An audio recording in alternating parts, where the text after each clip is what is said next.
It's a pleasure to see you again here in Cannes. Thank you. Let's talk about Catherine Parr. I mean, obviously the history books are full, but this is diving into a household, basically. So what was your main point of research to kind of capture her, who she was?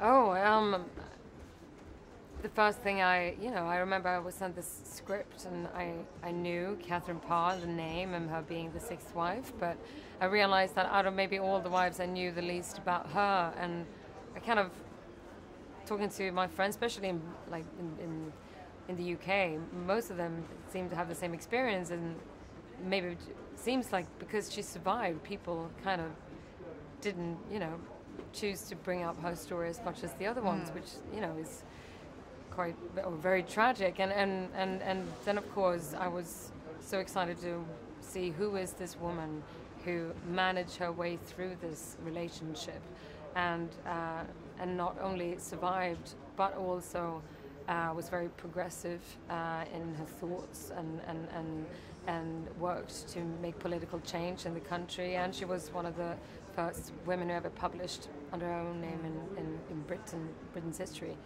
There was, of course, things to read up about her, but I thought being able to go back to her own books, Lamentation of a Sinner,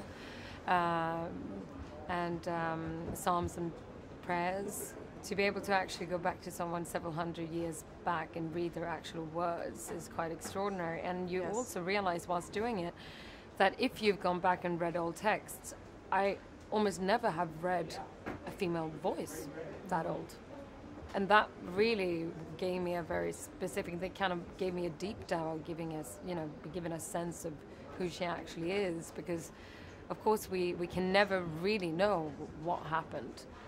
There's a lot of pillars throughout history that we know, and then you kind of have to make up your own, navigate your own way of figuring out what fill in the blanks. And there was a lot of discussions with Karim and with Jude. We also had the pleasure of having lectures about the era and the time. We met some experts, people who came who are literally like obsessed with Tudor history, and some of them had even gone back and chosen to live 6 months as it was back in the Tudor times and could share their experience with us. And so all those things and as much detail that I could get over the weeks that I prepared, of course, gave flavor to the character. Did the fashion also inform the period, and how important is it for you? It was a very specific time, the Tudor fashion. Yeah, they kind of wore their wealth back in that time, and I think costumes to me, whatever work or film I'm doing, is extremely important. I think that's kind of the first time when I go for my first costume fitting, it's when I feel or realize physically this person for the first time. And obviously with these costumes that were made, extremely accurate.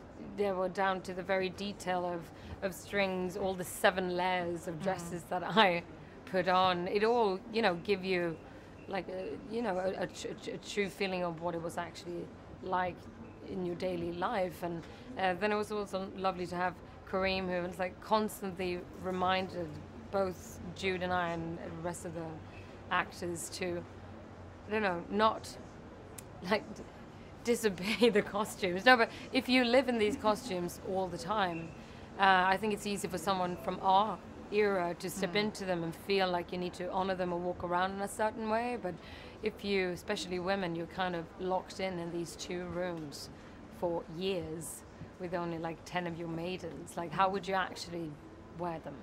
Would you lie on the floor? What would you do? And that kind of, in lockdown. Well, that brought a lot of that domestic feel that we wanted to bring to the film. How many discussions before you started filming did you have with Jude about, what their relationship were like and what he was like as Henry VIII at this stage of his life? From the get-go, I was incredibly amazed by the preparation that Jude had already done. He had been connected to the project quite a few months before I came on board, and he had really already realized this very in-depth person And instead of making, you know, this very historic figure that everyone knows, it really felt like a human being. And yeah, it immediately was very collaborative and easy way of working between Karim, Jude, and I. And I think we wanted to kind of make this film not about an historic event, but about a relationship. So it was very much down to figuring out who these people are and how, well, they both navigate around each other.